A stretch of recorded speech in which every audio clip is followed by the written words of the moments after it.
나비는 부활을 상징하는 강력한 비유로 자주 등장합니다. 버터플라이가 어떻게 생겨나는지를 보면은 부활을 잘 설명할 수가 있습니다. 애벌레는 꽃이, 그러니까 번데기 속에 죽은 뜻이 나무에 매달려 있습니다. 그러다 어느 날 그 거치를 뚫고 그 번데기 속에서 나비가 나옵니다. 화려한 날개를 펴며 새로운 모습으로 태어납니다. 나비는 번데기라는 무덤에서 부활하는 셈이죠. 전혀 다른 모습으로 말입니다. 마치 예수님이 사흘 만에 무덤에서 새 생명을 얻어서 나온 것과 같습니다. 몸의 부활은 단순히 소생이 아닙니다. 새로운 창조입니다. 나비의 변태 과정은 이를 생생히 보여줍니다. 에벨레의 끝은 나비의 시작이듯이 죽음은 종말이 아닙니다. 더 아름다운 삶을 위한 출발일 수 있어요. 나비도 거치를 벗고 날아오듯이 예수 그리스도는 무덤을 박차고 부활하셨습니다. 자, 우리 역시 어두운 시간을 지나갈 수 있어요. 그럴 때 희망을 가질 수 있습니다. 새로운 시작을 향한 예수 그리스도 안에서 그것들이 가능합니다. 고린도 교회는 부활을 의심하는 자들이 있었습니다. 그들에게 보내진 편지 내용에 부활을 믿지 않는 이들에 대해서 언급하고 있어요. 너희 중에 어떤 사람들이 이 부활을 믿지 않는다. 자, 너희 중에 어떤 사람, 특정 그룹을 말하고 있는데 이름은 말하지 않습니다. 고린도 교회는 이방인 중심의 교회, 유대인도 있었지만 헬라인들이 참 많았어요. 자, 헬라 문화권에 있는 사람들. 헬라 철학에서는 영은 고귀하고 순결하고 영원한 것이지만 육체는 썩어 없어질 것으로 간주합니다. 육체를 영혼의 감옥으로 여겼어요. 그래서 육체의 부활이 불필요한 거죠. 영혼만 지속되면 굳이 몸이 필요할까 생각했던 것이죠. 그래서 그들에게 자연스럽게 이 부활을 믿지 않고 그랬던 것 같습니다. 또 한 부류의 사람들은 사두개인입니다. 유대인에 보면 크게 사두개인, 바리새인, 열심당, 일반 서민들 이렇게 구성할 수 있는데 사두개인들은 주로 제사장 계층이고 또 귀족층입니다. 이들은 모세 오경만을 봐요. 그래 모세 오경에는 부활에 대한 개념이 없습니다. 그래서 부활을 믿지 않죠. 그러나 바리새인들은 모세 오경과 더불어 예언서 시편들을 받아들이고 자주 읽습니다. 그래서 그 시편의 말들 또 특별히 다니엘서 12장 2절 말씀 때문에 그들은 부활을 믿습니다. 같이 한번 읽어볼까요? 그리고 땅속 티끌 가운데서 잠자는 사람 가운데서도 많은 사람이 깨어날 것이다. 그들 가운데서 어떤 사람은 영원한 생명을 얻을 것이며 또 어떤 사람은 수치와 함께 영원히 모욕을 받을 것이다. 자, 타 종교에서는 부활이 있을까요? 불교는 부활 대신에 윤회를 믿습니다. 생명은 죽음과 재생의 끝없는 순환 속에 있다. 그러니까 업보에 따라서 다음 생이 결정되는데, 그러니까 자꾸 돌고 도는 거죠. 그래서 그들의 목표는 뭐냐면 이 윤회의 고리를 끊고 열반에 이르는 것이 그들의 목적이죠.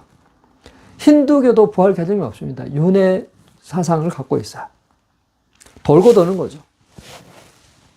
그러나 기독교의 시간은 돌고 도는 시간이 아니라 직선입니다. 처음과 끝. 그래서 우리의 과거는 돌이킬 수가 없고 우리 한 번 산 인생을 어떻게 다시 할 수가 없는 것이죠. 힌두교는 부활 개념이 없다 그랬죠. 이슬람은 어떨까? 이슬람은 부활 개념이 있습니다. 심판의 날에 알라가 모든 사람을 부활시킨다고 믿습니다.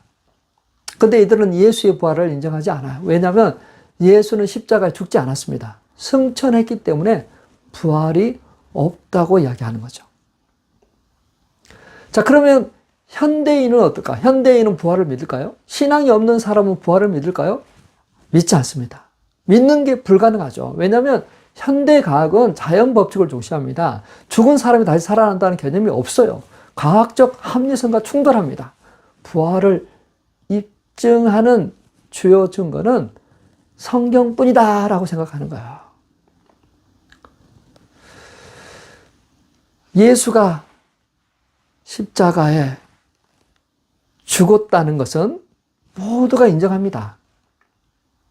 그거는 십자가에 죽은 역사적 사실입니다.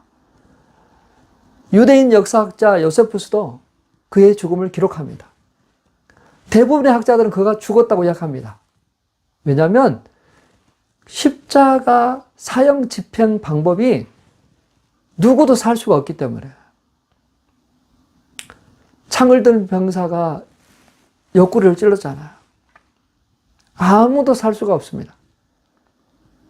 이게 신하라고 또 혹은 지어냈다라고 그렇게 이야기하지만 그 당시 문서나 증언들이 오히려 더 신빙성이 있습니다. 그래서 예수가 죽었다고 모두가 다 인정합니다. 자, 그러면 죽은 예수가 부활했냐 안 부활했냐 그게 이제 논쟁이 되죠.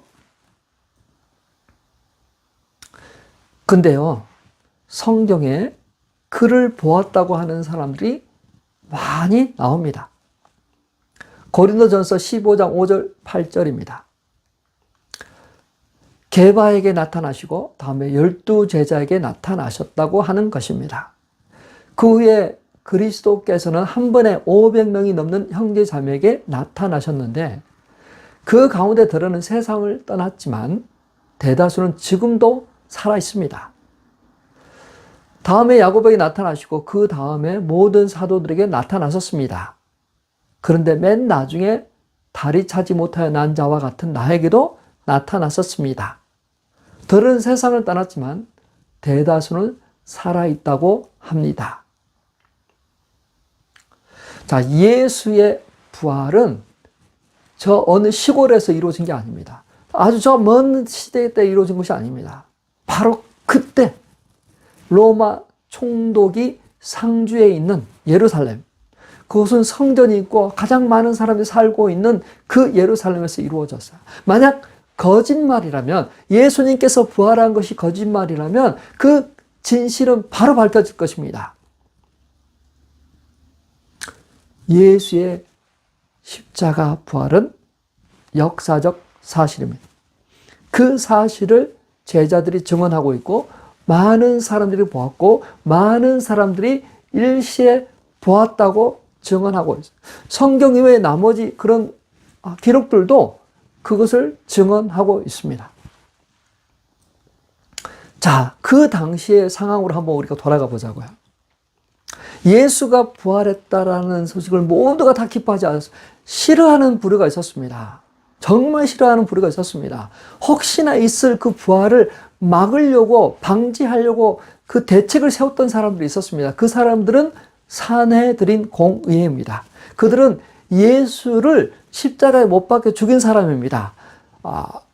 유대 총독 본디오 빌라도는 이 사람에게는 죄가 없다고 석방시키려고 했지만 그것을 막고 예수를 결국 십자가에 죽도록 한 산헤드린 사람들은 혹시나 있을 예수의 부활을 방지하기 위해서, 혹시라도 제자들이 그의 시체를 훔쳐가고 부활했다라고 거짓말할 것 같아서 그들은 대책을 세웠습니다.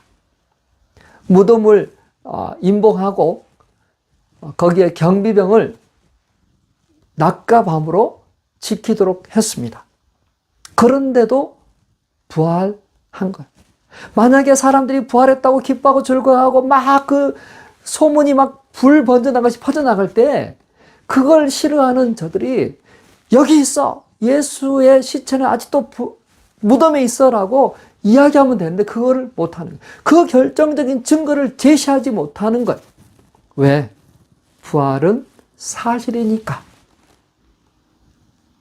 이제 우리는 여기서 이 부활이 사실이다라고 믿고 넘어가야 돼요. 자, 십자가의 부활은 기독교의 두 기둥 중에 하나입니다. 십자가와 부활입니다. 십자가 부활은 기독교 신앙의 핵심, 초대의 교회 성도들이 복음을 전할 때 반드시 전하는 부분이었습니다. 고린도전서 15장 3절 4절입니다. 그리스도께서 성경대로 우리 죄를 위하여 죽으시고 장사 지낸 바 되었다가 성경대로 사흘 만에 다시 살아나셨다고 증언합니다. 자, 예수 그리스도가 인류의 죄를 대신 짊어지고 죽으셨어요. 그것이 바로 십자가예요. 이 희생이 없었다면 우리의 죄 문제는 해결되지 않았을 것입니다. 우리는 용서받지 못했을 것입니다. 하나님과 화해가 불가능했을 것입니다. 자, 구약 성경에 보면 대제사장이 1년에 한 번 대속죄일 날에 지성소에 들어갑니다. 자신의 죄와 백성들의 죄를 가지고 제물을 잡아서 그 피를 가지고 지성소에 들어갑니다. 근데 지성소에 들어가서 못 나오는 경우도 있을 거야. 어떨 때 못 나오느냐, 어떨 때 그 제사가 완전히 끝내지 못하고 멈춰둘 것이냐. 첫째는 제사장 자신의 죄 때문이고, 두 번째는 제물에 어떤 흠이 있었을 경우에. 근데 예수는 이 두 가지가 다 완벽하게 충족되는 거예요. 모든 죄를 짊어지고 온전한 희생 제물이 됐어서 하나님의 그 기준에 충족돼요. 그것이, 그 증거가 무엇이냐면 그가 다시 살아나는 것입니다. 마치 대제사장이 지성소로 들어갔다가 나오는 것 같이 죽음 가운데서 제 문제를 해결하시고 다시 부활하신 것이죠. 만약에 이것이 없었다면 예수님은 한 명의 그냥 순교자에 불과했을 것입니다. 철학자로 남았을 것입니다. 사상자로 남았을 것입니다. 성인으로 인정받을 것입니다. 그러나 죽음을 이기고 부활하신 예수 그리스도를 말미암아 그것이 하나님의 능력이요, 믿는 우리에게는 부활의 소망으로 작동하는 것입니다. 이것이 구원의 완성입니다. 부활은 기독교 신앙에서 희망과 승리입니다. 부활이 없다면 믿음도 헛것이고 전하는 것도 헛것이다라고 이야기하잖아요. 자, 부활 전에 제자들의 모습을 한번 상상해 보십시오. 두려움 가운데 숨어 있는, 예수 십자가 처형으로 인해서 그들이 상실감과 절망 속에서 힘들어하고 있는 그들. 근데 그들에게 부활하신 예수님께서 찾아오셨습니다. 그들은 변했습니다. 다시 꿈을 꾸게 됩니다. 주께서 보내시는 성령 받기를 사모 간절히 기도해. 그들은 성령 받고 담대하게 복음을 선포합니다. 베드로가 수천 명 앞에서 설교하며 예수님의 부활을 전가하죠. 부활의 확신이 가져온 힘입니다. 제자들은 부활하신 주님을 통해서 새로운 시작을 하게 됩니다. 우리 또한 예수님 안에서 새로운 시작을 할 수 있습니다. 그들은 목숨 걸고 복음을 전파했어요. 그리고 대부분의 제자들이 순교했습니다. 이들을 믿는 제자들도, 속사도들도, 교부들도 순교했습니다. 의심 많은 도마, 부활하신 주님을 만났습니다. 이 손에 못자국을 보고 옆구리에 상자국을 만져보고 믿으라고. 우리가 이 상처가 나면 어떻습니까? 상처가 나면 정말 그거를 터치하는 게 너무 아프잖아요. 야, 살살 만져. 근데 예수님은 아프지 않으셨어요. 왜 그랬을까요? 이 부활의 몸이 특별한 것 같아요.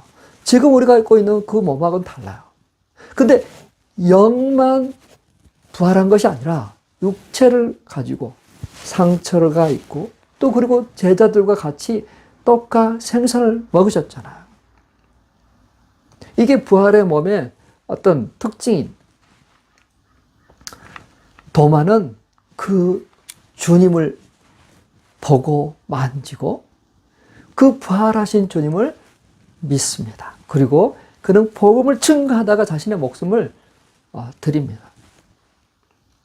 자, 그러면 제자들뿐만 아니라 그 당시에 이 제자들을 대적하는 자들, 어떻게 보면 반대편에 있는 사람들의 변화도 있습니다. 바울이라는 사람입니다. 그는 사울이라는 이름을 가졌죠. 우리가 한국 이름, 영어 이름을 가지고 있는 것처럼 그는 유대 이름과 헬라 이름을 가지고 있는 것 같았대요. 그는 기독교를 박해하는 사람이었어요. 초대교회 신자들을 잡아 감옥에 가두는 역할을 했습니다. 스데반이 순교할 때도 그의 옆에 있었잖아요. 그는 유대교 최고의 학파에서 공부한 사람입니다. 그가 다른 지역에 가서도 예수 믿는 자들을 잡으러 가는 중에 다메섹 길에서 예수님을 만납니다. 그에게 환한 빛이 비칩니다. 사울아, 사울아, 내가 어찌하여 나를 박해하느냐? 누구십니까? 나는 너가 박해하는 예수라. 그때 엄청 충격을 받았습니다. 바울의 인생이 완전히 바뀝니다. 이후 바울은 복음을 전하고 수많은 교회를 세우고 부활의 능력의 주님을 증거합니다. 또 한 명이 있습니다. 예수님의 동생 야고보입니다. 그는 예수님을 메시아로 믿지 않았습니다. 형님으로 알았어요. 공적 생애가 시작할 때 귀신을 쫓아내고 병든 자를 놓고 할 때 그때 그는 그냥 예수님이 귀신 들려서 그러한 기적과 이적을 행하는 걸로 생각했습니다. 근데 그가 부활하신 주님을 만난 후 완전히 바뀝니다. 그의 변화는 예수님의 부활을 강력하게 증거합니다. 그는 나중에 예루살렘 교회의 지도자가 되었습니다. 그도 역시 순교하였습니다. 자, 예수님의 부활은 그를 따르는 제자들뿐만 아니라 그를 대적하는 적대자들까지도 모두 변화시켰습니다. 십자가의 부활은 사람들을 변화시킵니다. 십자가는 기독교에서 동전의 양면과 같습니다. 그래야만 하나님의 구원이 완성됩니다. 자, 부활은 죽음을 넘어서는 소망입니다. 죽음은 끝이 아니에요. 새 생명의 시작입니다. 그래서 우리가 죽은 장례식 할 때 소망이 되는 이유가 뭐냐면 이거 끝이 아니고 새로운 시작이구나. 부활은 영원한 삶을 약속하신 거예요. 예수의 부활이 신자들에게 주는 희망입니다. 그는 부활의 첫 열매가 됐었잖아요. 첫 열매, 수확의 처음 맺은 결실인데 이거 더 많은 수확을 예고하는 것이잖아요. 예수의 부활, 첫 열매가 됐어요. 모든 믿는 자에게 소망으로, 영생의 보증으로 우리에게 말씀하세요. 자, 삶은 단순히 생존의 연속이 아닙니다. 의미와 희망으로 가득 차 있습니다. 부활이 죽음을 넘어선다는 소망은 두려움을 줄여줍니다. 고난 속에서도 회복력을 키워줍니다. 삶의 방향과 깊이를 더하는 강력한 힘으로 이 부활은 작동합니다. 닉 부이치치라는 사람 아십니까? 그는 태어날 때 팔, 다리 없이 태어났습니다. 그의 책 Life Without Limits, 멈추지 않는, 제한하지 않는 삶이란 책에서 부활 소망을 통해서 자신이 어떤 변화가 일어나는지를 말해줍니다. 그는 절망을 이겨냈습니다. 의미 있는 삶을 살아가는 여정을 그는 그 책에서 이야기하고 있어요. 부활은 단순히 종교적 믿음 이상으로 그의 내면의 힘과 또 실질적 어떤 행동을 주는 그러한 에너지로 나타납니다. 닉은 어린 시절 자신의 신체적 그 한계, 팔, 다리가 없잖아요. 그래서 많이 괴롭힘을 당했습니다. 내가 왜 이렇게 태어났지? 그 질문에 대한 답을 찾지 못해 절망했어요. 10살에는 자살 시도도 했습니다. 팔다리가 없다. 그런 현실이 너무 힘들고 무의미하고 고통처럼 느껴졌습니다. 하지만 그가 예수의 부활 이야기를 접하면서 달라집니다. 삶에 대한 새로운 관점을 얻습니다. 그는 요한복음 9장에 나오는 날 때부터 맹인된 사람을 예수님께서 고치신 것을 보면서 이것은 하나님의 영광을 위한 것이라는 것을 알게 돼요. 아, 그렇구나. 내 장애는 하나님의 영광을 드러내기 위한 것이구나. 깨달았습니다. 예수가 죽음을 이기고 부활한 것처럼 자신의 한계도 끝이 아니라 새 시작이 될 수 있음을 그는 믿게 됩니다. 죽은 것이 다시 살아나는 기적. 자신의 죽은 자존감을 다시 살아나는 그러한 계기로 삼았습니다. 예수의 부활은 네게 육체적 부활뿐만 아니라 삶의 의미를 새롭게 하는 사건으로 다가왔습니다. 내가 이렇게 태어난 건 다른 이들에게 희망을 주기 위한 목적이 있구나. 네가 부활 소망을 자신만의 것을 끝나지 않고 다른 사람들에게 그것을 말해주기 시작합니다. 내 이야기가 그들의 절망을 깨트렸다고 씁니다. 하나님이 예수를 부활시키셨고 나도 부활시키셨다. 나도 매일 새롭게 하신다. 사망과 그 건세에서 나를 이렇게 세우신다.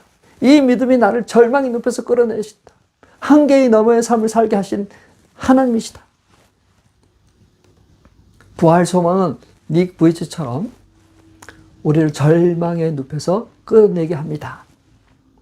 한계의 너머의 삶으로 이끌어 줍니다. 지금 여기에서 이 상황에서 소망을 가지시길 바랍니다.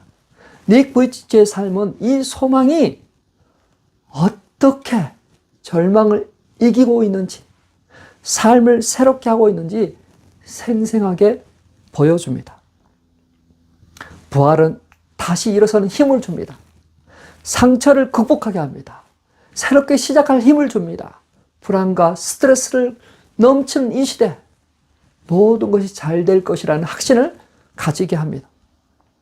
부활의 확신은 마음을 다스리는 데 큰 힘이 됩니다. 부활 소망은 먼 미래 약속뿐 아니라 지금 여기에서 내 상황 속에서 새롭게 하는 능력이 될 수 있습니다. 자, 애벌레가 나비가 되기 전에 고치 속에서, 그 번데기 속에 있었잖아요. 죽은 것 같은데, 아무 미동도 없는데, 보이지 않는 영역에서 놀라운 것들이 준비되고 있잖아요. 보이지 않는데, 그 나무에 매달려 대롱대롱 죽어 있는 것처럼 보이는데, 놀라운 버터플라이가 탄생하게 됩니다. 지금 우리가 갖고 있는 기도 제목이나 또 어떤 상황과 그것이 마치 번데기 속에 숨어 있는 나무에 대롱대롱 갇혀서 죽어 있는 것처럼 보일 수 있습니다.